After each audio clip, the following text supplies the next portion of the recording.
بسم اللہ الرحمن الرحیم۔ فجر کی نماز جس کی ہم کوئی پرواہ نہیں کرتے، چھوٹی چھوٹی باتوں پر ہم نماز چھوڑ دیتے ہیں۔ اگر ہمیں معلوم ہو جائے ہمیں اس پر کیا نقصان ملتا ہے اور ادا کرنے پر کیا ثواب ملتا ہے تو ہم کبھی نہ چھوڑیں، لیکن ہمیں یقین کی کمی ہے کہ ہم نماز چھوڑ دیتے ہیں۔ فرمایا کہ جو ایک بھی نماز چھوڑتا ہے وہ ایسے ہو جاتا ہے کہ اس سے مال و دولت، بیوی بچے سب کچھ چھین لیا گیا ہو۔ نماز چھوڑنے کا کتنا بڑا نقصان ہے۔ جو آدمی فجر کی نماز پڑھتا ہے وہ یہ سمجھ لے کہ اس کے ہاتھ میں رحمان کا جھنڈا ہوتا ہے۔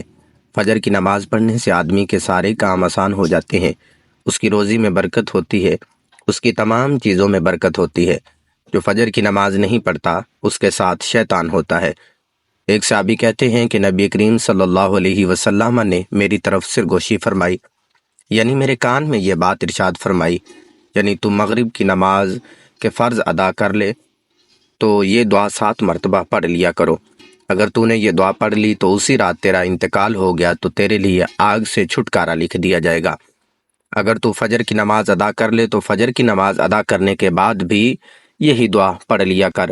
اگر تیرا اس دن انتقال ہو گیا، یعنی دن کے اندر تجھے موت آ گئی، تو تیرے لیے جہنم سے چھٹکارا لکھ دیا جائے گا۔ یعنی فجر کی نماز کے بعد بھی 7 مرتبہ اور مغرب کی نماز کے بعد بھی کسی سے بات کیے بغیر 7 مرتبہ یہ دعا پڑھنی ہے۔ وہ دعا یہ ہے، اللہم اجرنی من النار، کہ اللہ مجھے جہنم کی آگ سے بچا لے۔ اس سے زیادہ خوشخبری اور کیا ہو سکتی ہے کہ اتنی چھوٹی سی دعا پر اللہ تعالیٰ نے اتنا کچھ عطا کر دیا ہے۔ حضور کریم صلی اللہ علیہ وسلم کا ارشاد گرامی ہے، جو آدمی گھر میں داخل ہوتے وقت 3 باتوں کا اہتمام کرے گا، رزق اس کے دروازے توڑ کر آئے گا۔ پہلا کام کہ وہ گھر میں داخل ہوتے وقت السلام علیکم ورحمۃ اللہ وبرکاتہ کہے، خواہ سامنے کوئی موجود ہو یا نہ ہو۔ اس کے بعد 1 مرتبہ سورۃ الاخلاص پڑھے اور پھر مجھ پر 1 مرتبہ درود بھیجے۔ ایک شخص حضور صلی اللہ علیہ وسلم کی خدمت میں حاضر ہوا اور اپنی غربت اور تنگ دستی بیان کی۔ آپ صلی اللہ علیہ وسلم نے ارشاد فرمایا کہ جب تو اپنے گھر میں داخل ہو سلام کیا کرو، چاہے کوئی گھر میں موجود ہو یا نہ ہو۔ پھر مجھ پر درود پاک پڑھا کرو اور 1 بار سورہ اخلاص پڑھو۔ جس شخص نے یہ عمل کیا تو اللہ تعالیٰ نے اس کی روزی میں اتنی برکت اور کشادگی دی کہ نہ صرف اس کے پڑوسی بلکہ اس کے رشتہ دار بھی فیض یاب ہونے لگیں گے۔ اچھی باتیں دوسروں کو بتانا بھی صدقہ جاریہ ہے۔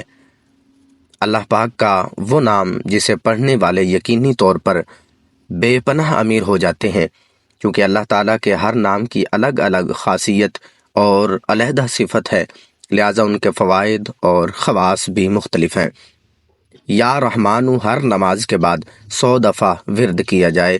یا رحیمو ہر روز فجر کی نماز کے بعد 100 مرتبہ ورد کرنے سے آپ پر ہر شخص مہربان ہو جائے گا اور محبت و شفقت سے پیش آنے لگے گا۔ یا سلامو یہ اسم 160 مرتبہ کسی مریض پر دم کیا جائے تو وہ شفا یاب ہو جائے گا۔ 40 دن تک فجر کی نماز کے بعد ورد کرنے والا شخص خود کفیل ہو جائے گا اور کسی کی امداد سے بے نیاز ہو جائے گا۔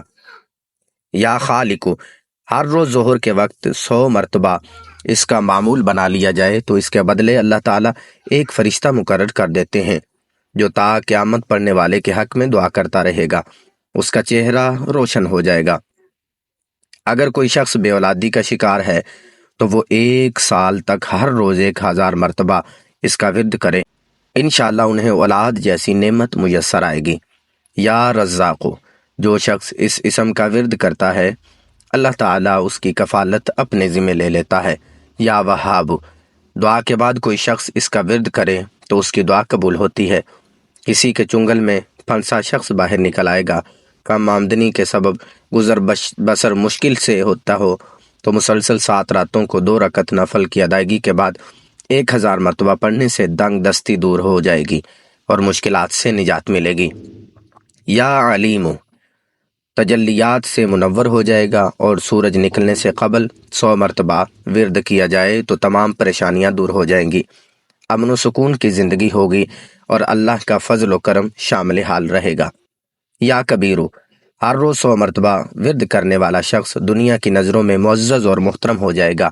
یا حفیظو یہ اسم دہرانے سے ہر قسم کی آفات سے نجات ملتی ہے۔